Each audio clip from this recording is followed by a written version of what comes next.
Ry malagasy mpiray tanindrazana, mijoreto ny tenako ho fitakiana tsy misy fepetra ny le parsa izay nalainy ny fanjakana frantsay tsy nisy fiarana tamin'ny tanindrazantsika fony nanomezana ny fahaleovan-tena tamin'ny taona 1960. Manao azafady raha mandray fitenenana satria tsy satry ny angado ny ady tany mafy fa asesiky ny zararahara, ary tsy ditrako tsaitsaitrako ny joroko handray fitenenana fa asesiky ny fitiava-tanindrazana. Tombanako fialan-tsiny ihany koa satria maro ny fanamarihana zay tamin'ny video farany nataoko no ny fahadisoako tamin'ny famadihana ny sainam-pirenena. Miala tsiny re tompoko, miala fondro. Fantatrareo fa manaja tanteraka tanindrazana ary vokatry ny afenony rano be loatra no natonga ny saina iny ho tsy ho hitako ny fadihany. Nanohana ny foko tokoa mantsy ny nahazo ny olona teny Ambotro Manjaka, teny Anosy Bezay vola, teny Fiombonana, ny teny Ambodrapeto ary ny teny Akadimanga sy Nosy Vita. Ary no tsy afeniko anareo fa nirotsaka ny ranomasoko ary nitomany ary mbola atao anatin'ny fahamehana no nanaovako an'iny kabarom-piny. Koa miala tsiny re tompoko, ataoko maso votsakay iny ka ny manaraka ny tsy atao tsony. Ary vitanareo ngamba ny namerenako amin'ny laoniny ny saina taorinako izay saina maneo sy ho atsangatsika amin'ny fahaleovan-tena ara-toe-karena fa efa niverina amin'ny laoniny izy, ka de mangataka amin'ny famindraponareo miala tsiny re tompoko. Rehefa afaka ny tsiny fanalan'ny vava sy ny fondro fanalan'ny molotra de tsolotra ny teniko. Voninahitra ny eo an'Andriamanitra ny miavo indrindra ary fiadanana ny ho atsika rehetra na ny monina tsara-po. Tsy ho lava sasiny taky ny angoro-darovotra ako fa ataoko tomboka barin-jatovo izy ty ka de tonga de ho vetesiko. Zavatra telo no ho lazaiko amintsika mpiray tanindrazana androany. Ny voalohany de ny fitakiana, inona no takitsika tsy misy fepetra. Ny faharoa, ahoana no lalana hanapitsika n'ireo mpanao ny negosiation mba azahoana ny zavatra takiana. Ary fahatelo de ny fanolorana olona zay noeritreretiko fa atokisana tsy hoe tsy matoky ny hafa akory fa atokisana avy amin'ny vahoaka mba hanampy an'ireo komite hitaky ny tanindrazantsika. Koa ny voalohany ary, inona zavatra takiana? Ny zavatra takiana de mazava be, ny le parsa de tany malagasy. Tsy pahako tanteraka ny tenin'ny frantsay ny teny hoe tamin'ny alalan'ny foloany hoe tany Île Glorieuse, tany Jean de Nova sy ny le parsa. Tsy pahiko tanteraka satria tany atsika malagasy ireo fa nalainy frantsay tsy misy teny rano. Manamarina izany ny résolution na ny fanapahan-kevitra ny raisin'ny firenena mikambana tamin'ny 12 décembre 1979 ary io no tanterahana tsy misy fepetra. Inona voalaza zao? Adikako teny frantsay aloha mba tsy isiny fanovana de aveo ataoko midika teny malalaka mba ho azotsika fa io de azo tanterahana avetrany.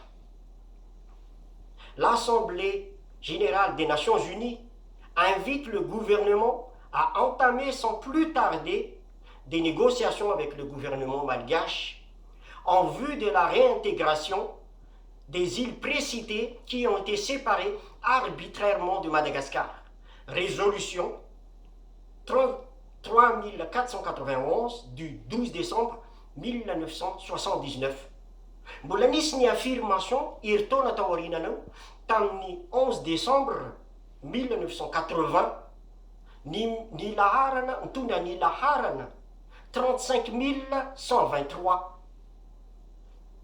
Tsy niova ny zavatra nylazay fa io ihany raha dikako amin'ny teny gasy de ny hoe ny fivorimbean'ny firenena mikambana de manasa ny gouvernemanta frantsay mba hanao fifanarahana zao de zao, maika zany zao de zao, sans plus tarder amin'ny gouvernemanta malagasy ny fomba hamerenana ireo nosy ny malagasy izay nalaina tamin'ny tsy marina. Amin'ny amintsika te malalaka zany ary io de ny fanapahan-kevitra mitondra ny laharana 1.7 izay mbola no hamafisina heritaona tao ariny tamin'ny didina voaka indray mitondra ny laharana 3 35 123 ka noho izany de ny fampiarana an'io no atao izay dika tsotra fotsiny hoe avereno aminay taninay zao de zao. Zay no takitsika avereno aminay taninay zao de zao. Ahoana ny fomba hitakitsika azy? Fantatsika malagasy tsy atoro, mbola nao mafisy ny papa Raimasina François rehefa tonga tany izy fa manana ny sotroavina isika malagasy de ilay antsoina hoe firaisakiny. Firaisakina no hoe izay mitambatra vato ary izay misaraka fasika. Koa ankehitriny de antsoika isika malagasy hitambatra amin'ilay antsoina hoe fiombonana masina, mba ampetona daholo ny fizarazarana ara-politika, fizarazarana ara-pirazanana, fizarazarana ara-loko koditra, fa mitovy isika toy ny safy vavavilany ka iray no didiny ary iray trano isika iray donakafo. Ka tsy misy anao ifampiolon'olona fa ifanometanana rehefa tonga ilay hoe firaisakinam-pirenena. Ka izay no atsokanareo hoe hanao isika ilay antsoina hoe fiombonam-be masina, hiaraka hanambatra ny feo, hiaraka hitaky, hanao hoe avereno aminay taninay zao de zao. Ary mitodika manokana amin'ny mpitondra aloha zao, satria ny mpitondra de miteny foana hoe izahay no nanetsika ny raharaha zay tsy nietsehan'ny mpitondra nandritra ny empolo-taona. Azafady, manaovaka azafady aminareo satria ny lalàna zay napetrako teo zay hitakitsika dia navoaka tamin'ny andron'Andriamatoa président Ratsiraka ary mbola notazomin'ny Andriamatoa Zafy Albert, président Andriamatoa Zafy Albert notohizan'ny président Ravalomanana ary nikabary nataon'ny président Hery Rajaonarimampianina tamin'ny 16 juin tany amin'ny firenena mikambana de mbola nanamafy tsisy niala tamin'io lalàna hoe ity misy lalàna efa voaka, ino no tazomitsika.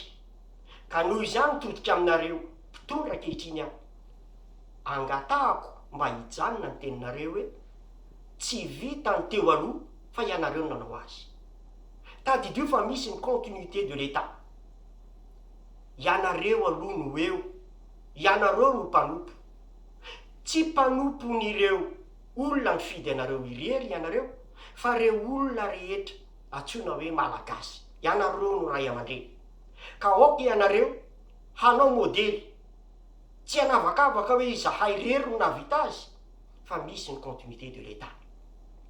Koa ianareo no antsoiko voalohany hapiditra sy hitarika ny antsoina hoe fiombonana masina. Faharoa, ho antsika vahoaka, fantatro fa mizarazara isika. Tamin'ny fiantsoko ny atao hoe fiombonana masina de misy ny tsy miditra satria tsy mitovy firena politika, tsy mitombo fomba fijery, manilikilika satria misy ny firazana. Ankehitriny de miantso anareo aho mba hiombona isika satria aty Frantsa de miombona daholo na ny extrême droite, na ny eo ampovoany, na ny extrême gauche ao aoriana ny présidentny, satria izay ny antsony vazaha hoe union sacrée. Ny extrême droite de mangataka amin'ny président hoe je tsy manaiky fa angatao ao mba handomonitra malagasy fa tsy homena fotsiny am'izao ny taniny.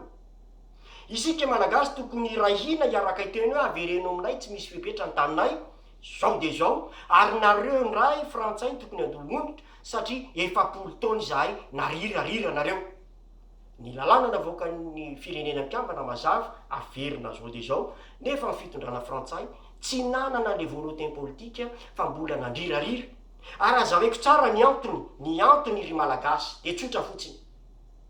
Ao anatin'ireo nosy dimy resahana ireo de misy ny Gion de Nova 150 km miala maintrano, de misy arena tsy tapesipeseny 12 milliards de barils de pétrole, 5 milliards de gaz naturel.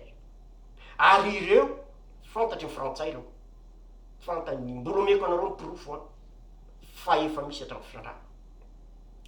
Ny zavatra manaraka am'izay a rehefa fantatrareo zareo a, rehefa fantatry zareo io de sarotra aminy ny anala ny arena, anefa averiko fa atsika ireo matokisa ianareo fahalalana mitombona navoakan'ny firenena mikambana io fa tanitsika ireo fa tsy tany frantsay. Raha vao tsy mahatokotsyentsika miditra amin'ny négociation de fa resy sady. Noho izany tsika de anohana tsisy fepetra ireo mpitondra ny négociation ary izay no anohanatsika azy. Ao anatin'izay négociation zay tsika mba de entsika ny resaka sy ny fanarahana tao anatin'io, mbola misy annexe miaraka amin'io lalàna io a, ny teny hoe ny zavatra atao de isy comité atsangana handinika ny famerenana ny tany io. Ka ao anatin'io comité io ny zavatra angatanay de isy olona tena tia tanindrazana. Ka eto a no hanolorako an'Andriamatoa James Ratsimo, izay anisan'ny olona ny resaka ary fantatry ny fitiava-tanindrazana ao anatiny, fantatry ny ady rehetra nataony momba ny fitakina ny ile-pasy io, ary izy de olona tsy azo ialana. Ary de anasako anareo mpitondra atsovy Andriamatoa James Ratsimo mba hiditra ao anatin'ny comité. Ny faharoa ihany koa de ny olona nazahoana ny lalàna io de Andriamatoa Didier Ratsiraka. Tsara izy ray aman-dreny be iny raha mahavita miditra ao anatin'ny comité. Raha tsy mahavita indray izy de andefa olona solo-tenany mba hahafahana manamafy tsara hoe izao no politika nitondrana tamin'angataka an'ity lalàna zay navoaka ny firenena mpiambana ity. Reo olona roa reo amiko a de tsy azo ialana, tsy maintsy tafiditra anatin'ny comité. Ary mba ho fanomezana hery an'ireo olona anao négociation de hitsangana isika malagasy, hitsangana hijoro am-pilaminana, hitaky am-pilaminana amin'ny fomba demokratika, manao filaharam-be, hitondra sora-bavety, manao hoe avereno aminay taninay a, ary ny fandaminana na filaharana io de akinina amin'Andriamatoa James Ratsimo miaraka amin'ireo comité miaraka aminy. Efa ao anatiny ao a misy olona maro izay anisan'ny takiny izy io, fa noho maray aman-dreny to te sy maneho ny fitiava-tanindrazana sy ny fiarovana ny ile-pasy de omena azy ny fandaminana, satria biby tsy manandohony tsy mandeha.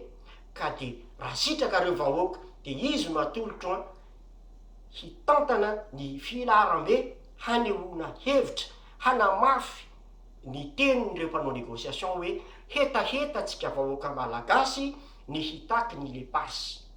Izahay aty a Frantsa de hanomana ihany koa filaharana zay ho atao any Paris, ny mombamomba ny pitsopitsony rehetra hoe aiza ny fotoana, satria tsy maintsy mbola misy fangatahana izay atao any amin'ny préfecture, de ho alefanay ao anatin'ny Facebook zay mititira hoe ile-pasy 100% Madagascar.